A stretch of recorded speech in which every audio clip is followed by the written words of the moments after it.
என்னோட கிச்சனில் இருக்கிற விநாயகர் பாருங்கள், லக்ஷ்மி குபேரர், இந்த நந்தி பகவான் எல்லாரையும் நமஸ்கரிச்சுட்டு தான் சமையலுக்கு வருவேன். வாங்க வீடியோக்கு போகலாம். இன்றைக்கி நான் இந்த பச்சை பயிர் இருக்குது பார்த்தீங்களா, இது சாதாரணமாக நம்ம சுண்டல் பண்ணுவோம், அப்படி இல்லைன்னா சாம்பார் வைப்போம், அந்த மாதிரி எல்லாம் பண்ணுவோம். இதை வச்சு நான் ஒரு அல்வா சொல்லித்தரேன். அதுக்கு தேவையான பொருள் பார்த்திங்கன்னா, இதால் ஒரு கப்பு பச்சை பயிறு நைட்டு ஊற வச்சது எடுத்து வச்சுருக்கேன். ஒரு கப்பில் 3/4 கப்பு அளவுக்கு சுகர் போட்டிருக்கேன். உங்களுக்கு சுகர் தூக்கலாக வேணும் அப்படின்னா நீங்கள் ஒரு கப்பு போட்டுக்கோங்க. இந்த ஒரு கப்பு சுகர் போட்டிங்கன்னா ஒரு கப் தண்ணி. அதேமாரி நெய் இதுக்கு அல்வாவுக்கு நம்ம நெய் அளவு சொல்ல முடியாது, தேவையான அளவுக்கு நம்ம நெய் சேர்த்துக்கணும். முந்திரி, ஏலக்காய். இப்போ இதை தண்ணி விடாமல் நல்லா கலந்து விட்டு விழுது மாதிரி அரைச்சின்னு வந்துடுறேன். இப்போ ஒரு கரண்டி நெய் விட்டுருக்கேன். இப்போ பார்த்தீங்கன்னா இது மாதிரி அரைச்சி வந்துடலாம்.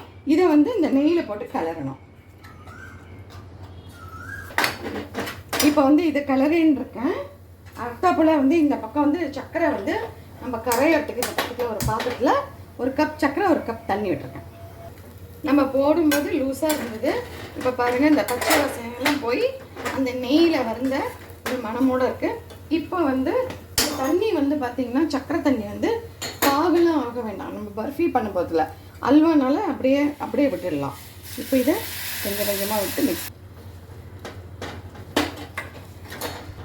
இப்போ சர்க்கரை போட்டு நல்லா கலரி இருக்கேன் பாருங்கள். நல்லா இப்படி பப்பிள்ஸ் வரும்போது கொஞ்சமாக நெய் சேர்த்துக்கும். அல்வா இல்லையா, அதனால் கொஞ்சம் நெய் சேர்த்துக்கும். முந்திரியும் ஏலக்காயும் எடுத்து வச்சுருக்கேன், அதை போட்டுட்டு மிக்ஸ் பண்ணிக்கலாம். நெய் நம்ம ஒரு கப்பு அந்த சர்க்கரையும் இந்த பச்சை பயிரும் எடுத்தோம் இல்லையா, நெய் நல்லா அரை கப்புக்கு மேலே விடுங்க. அப்போ தான் அல்வா நல்லா தளதளன்னு நல்லா வரும். நம்மளோட பச்சை பயிர் அல்வா ரொம்ப டிஃப்ரெண்ட்டாக இருக்கும். நிறையா ஸ்வீட் செஞ்சுருப்போம். இந்த ரெசிபி செஞ்சு பாருங்கள். நான் போட்ட இந்த பச்சை பயிர் அல்வா உங்களுக்கு பிடிச்சிருந்ததுன்னா லைக் பண்ணுங்கள், ஷேர் பண்ணுங்கள், ப்ளீஸ் சப்ஸ்கிரைப் பண்ணுங்கள். Thank you, bye, take care.